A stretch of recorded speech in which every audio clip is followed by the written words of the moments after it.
Story. Next short story that we're doing. This one's called The Pedestrian. What's a pedestrian? It's a walker. It's a person who walks. Over the course of 3.5 pages, you're going to be following a person who is walking. Good job. You've already figured this out. What's kind of significant for us with it is you see that it's written by Ray Bradbury.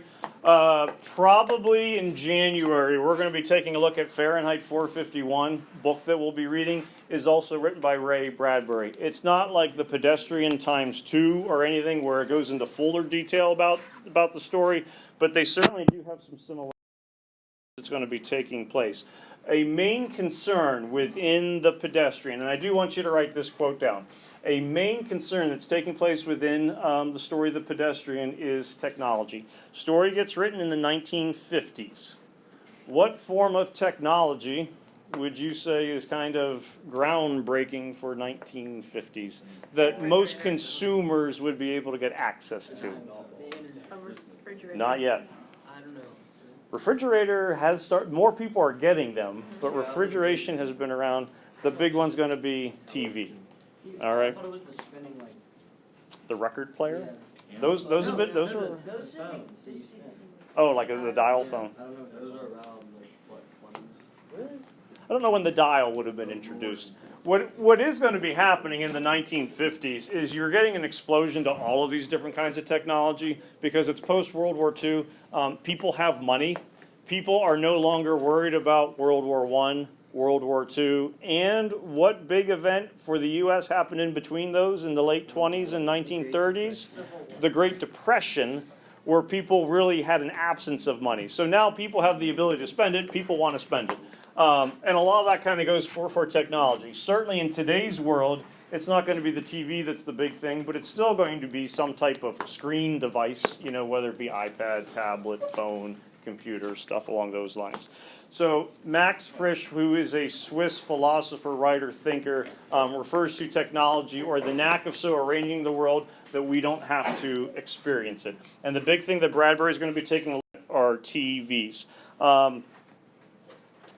Run through this first, and then we'll take a look at some things with TVs. So what's happening within The Pedestrian is it's a portrayal of a society in which people are so isolated in their homes that a person who is simply walking down the street by himself is seen as a threat. Yes, write this one down. So the idea is that people are so consumed with their own technology that they are going to be in their own homes, that the idea that someone's going to be walking down the street by him or herself is going to look at as a threat. Not in the sense of bodily harm, as to because they're so consumed, you know, in their homes that they're not going to be looking out the window to see if Hayden or Ethan or Nick is walking down the street. But the idea would be, why would you be walking down the street when you could be doing something else?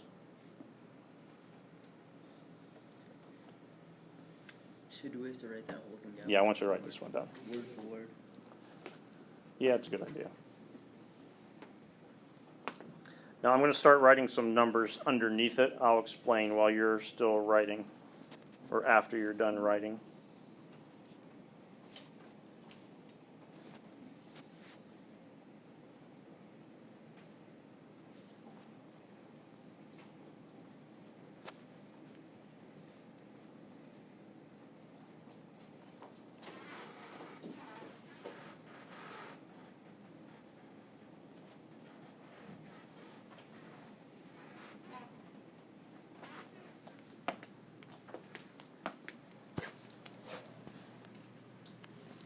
So, portrayal of a society in which people are so isolated in their homes, a lone pedestrian is seen as a threat to the social order.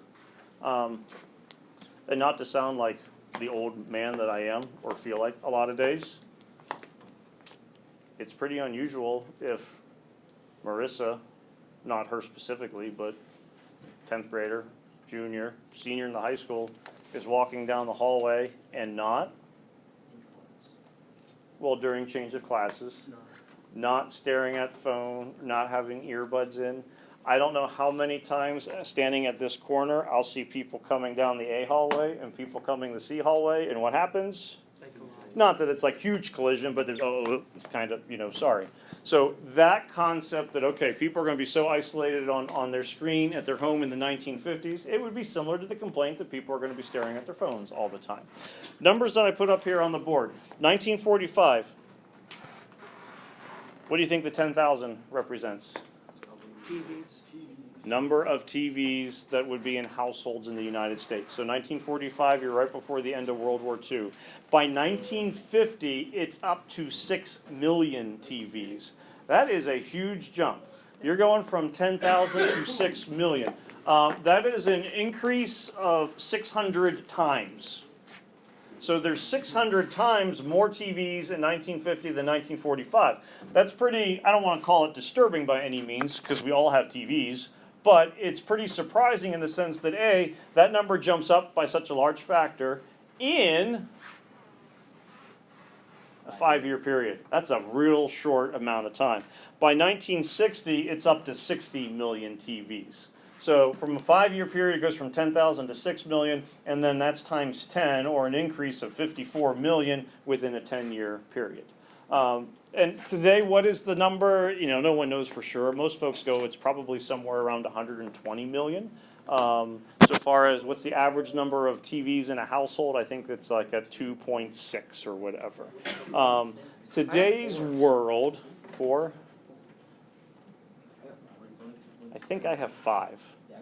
I think I only use one of them, typically. Wait, let me count. I have 3. 1, 2, 3, 4. Yeah, I have 5. Wait, I do have 5. I have 5. Living room, downstairs room, which will always be my room that my kids have overtaken with their Legos. Do you ever step on a Lego before? Back porch. Oh.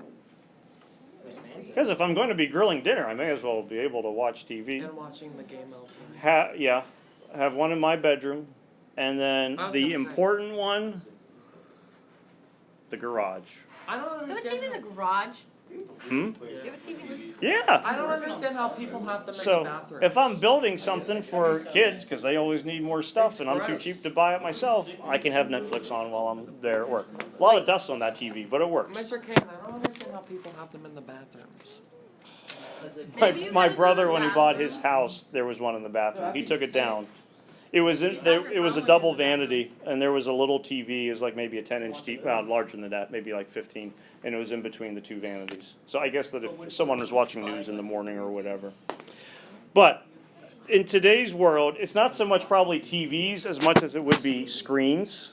So if you were to include the number of TVs, plus phones, plus tablets, plus whatever else, LCD projectors and all that kind of thing, who knows what that number would be. So certainly, the TVs are still a concern. Bradbury's writing this in the early 1950s, so the big shock is this whole idea of TVs and the devotion that people are putting towards it. Literary focus for the pedestrian. This I definitely do want you to write word for word. Last story we were talking about different types of irony, situational irony and dramatic irony. For this one we're taking a look at two things, setting and mood. And people kind of get confused with mood because they kind of confuse it with tone a little bit. I told you that I wanted you to make sure we're all on the same page so far as your constructed response that we were doing for Lamb to the Slaughter, because that's going to serve as your template for future ones. Next week, we're going to do a constructed response dealing with the pedestrian.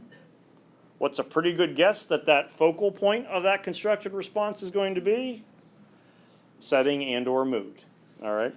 So setting establishes the time and place of the action in the story. This story is taking place in the future, and it's still the future for us. It's an evening during November in 2053. The place is simply a silent city. Most people think of it as being like Los Angeles, because Bradbury is living on the West Coast at that point in Hollywood, LA kind of area. That author thought might happen, right? So it's I don't want to say that to a T he thinks this is what's exactly going to be happening in 2053, but this would kind of be his vision for the future. Anyone know the term that you use to describe a perfect society? Utopia. It is a utopia, okay? What he would be writing about, since it's a bleak future, is it's not a utopia, but Ethan is dead on. It is referred to as a dystopia. So this is kind of like what the future could end up becoming.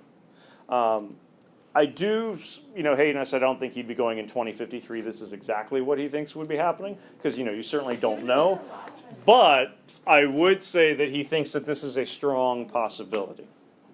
Now, are there benefits to us having TVs and so much screens and access to information? Absolutely. But there's also what he would kind of be looking at, a downfall, a potential issue that could be happening with it.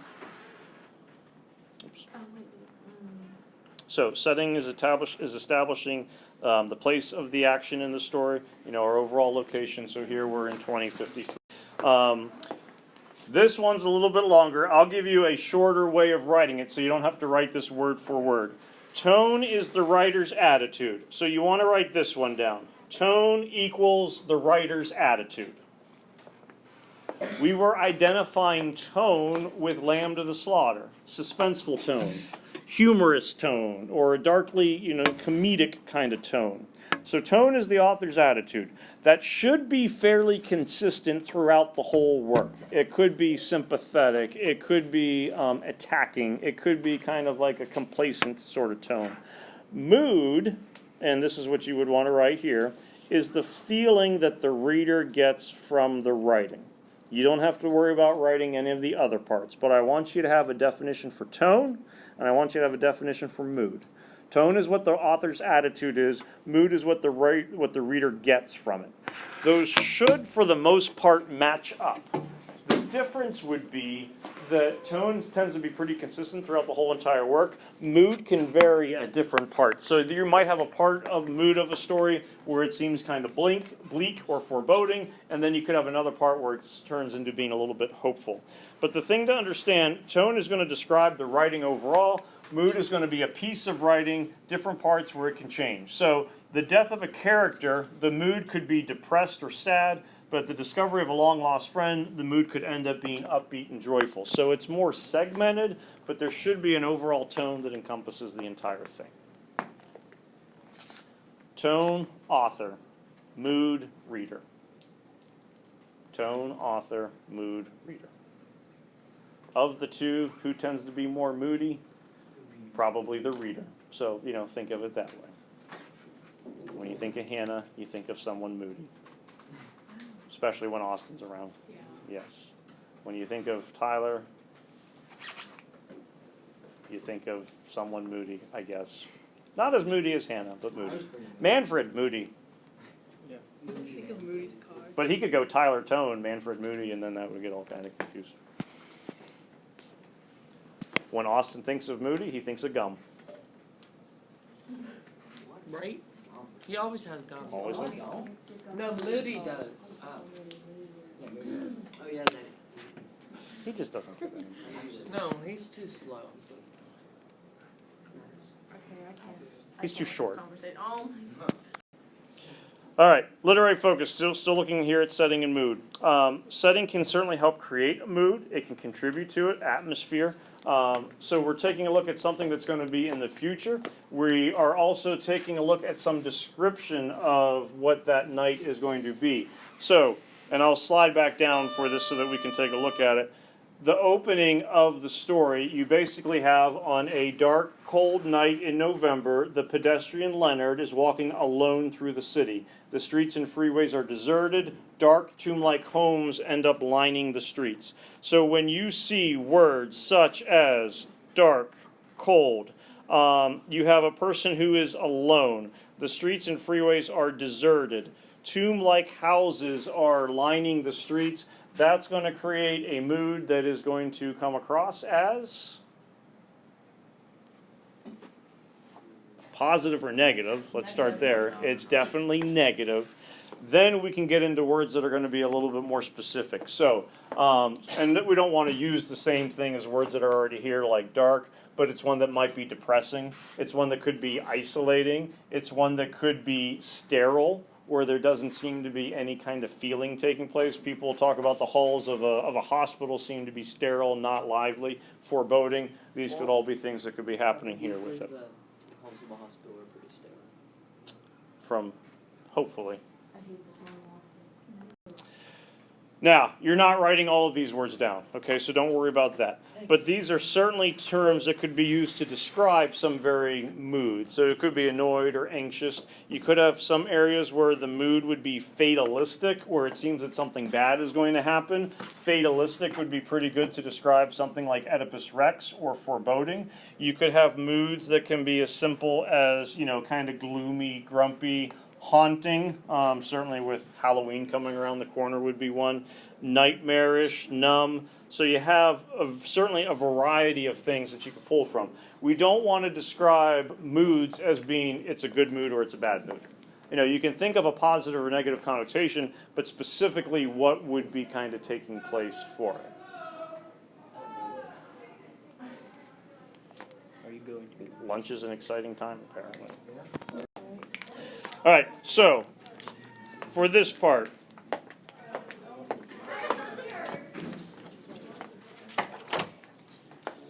anytime you're done reading this selection and you have to identify mood or tone, you want to make sure that you're doing a couple things. What's the overall purpose that the author's trying to do?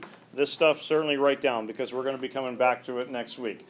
What's the writer's purpose? Are you trying to share some kind of feeling or experience? Are you trying to recreate a world of the writer's own making and try to communicate that to the reader? Are you trying to persuade a little bit so that the reader will be able to accept and understand the writer's views on some kind of issue? Certainly for what we're going to be taking a look at, all three of them could be a potential. Feeling or experience could have been in a situation where someone is basically ignoring you because they're too engrossed within the technology. The author is creating a world that wants you to better understand where it's alone, isolated, technology is ruling it. Persuade the reader to accept the writer's view on some issue. Could be not going, you have to get rid of and break all TVs and screens and things like that, but maybe accept the writer's view that technology has the potential to negatively impact, or that TVs could be taking away from other aspects of life that folks tend to ignore.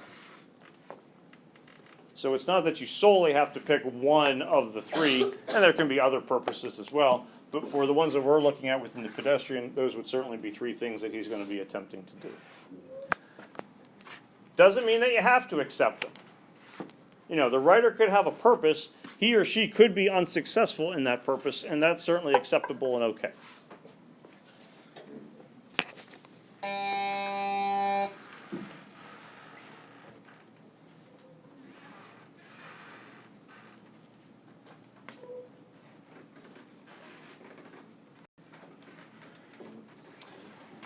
Specifically, Bradbury's purpose here is going to be, as we mentioned, we're trying to persuade readers to accept his views on the isolating effect of technology. Again, we're not going to be trying to make someone feel bad for having a telephone, for having a smartphone, for having an iPad, since the district gave you one, and going that every single piece of technology is going to be terrible, but the idea that it could have the potential to maybe isolate an individual. There's going to be key passages that are going to certainly express these opinions, and you're going to want to watch for those loaded words. So when you see things such as ghosts, phantoms, tomb-like, that's going to be letting you know that there's probably some kind of purpose here that he's trying to persuade with you. We like to think of people as being alive, lively, thinking, active. If you contrast that with ghosts, phantoms, tombs, it certainly takes away that life-like aspect of humans that we hopefully exhibit.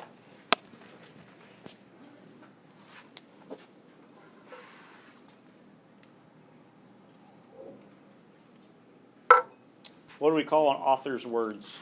I don't remember. Thinking from vocab list. I think it would have been vocab list number 1. Begins with a D. Choice of words. Not dictation, but diction. So you're close.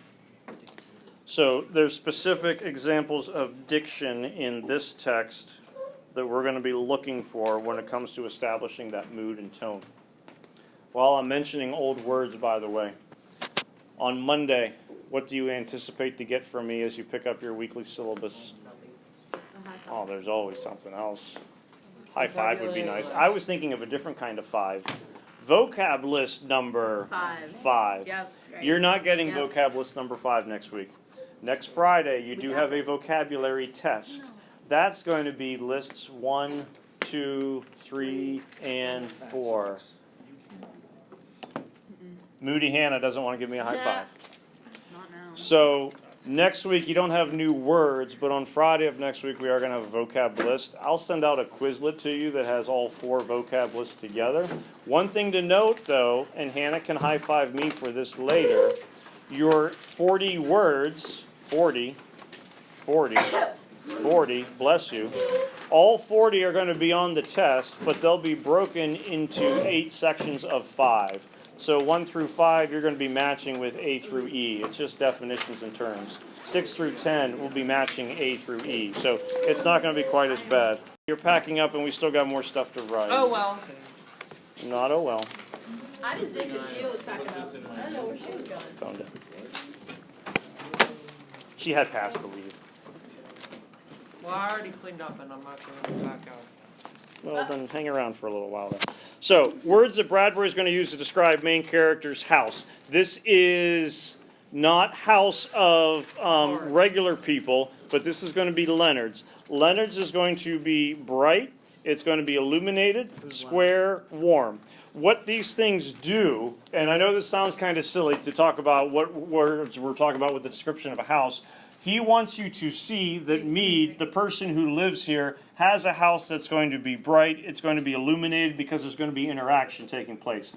The homes of the other people aren't going to be brightly lit and illuminated, they're going to be In the dark. Now there's still going to be some light, because what light are you going to see?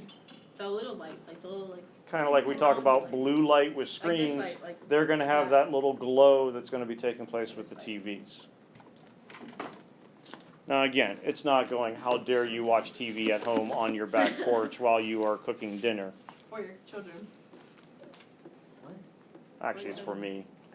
He doesn't have children. I do. Oh. 2 unfortunate little souls have to deal with me more I often thought than you were you. gonna say 2, unfortunately. How old are I wouldn't do that. I don't. 3rd grade and 6th grade. they? They go to North Hills? No, they go to the Evil Empire. He doesn't want to send them here. The evil NA. empire is a- NA. I refer to it as the Death Star. Why can't they go here? You live in NA? Because my wife is very picky when it came to choosing a house. Probably got She one didn't right on the wanna border. see her kids in North Hills when she Kinvara taught. wasn't good enough for her, I guess. Kinvara. Neighborhood, I know that. yeah. Why Is not? that like the rich neighborhood?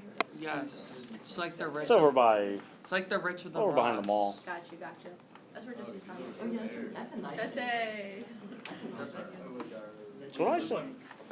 All right, so take a look here again, and this would kind of go with that contrast of the description that we were mentioning before. I don't need you to write this one down word for word, but certainly take a look at it. Meade walks through a landscape which the houses are compared to dark tombs. People sit like the dead. The light from their TV, and Katie, this would kind of be what we were mentioning here. Yeah. It flickers over the viewer's gray and untouchable faces. So his setting is suggesting a mood of death and despair. This is the way that he wants us to kind of think about a future in which people are going to be stuck only looking at their TVs and not any other kind of aspect of life that would have any significance. All right?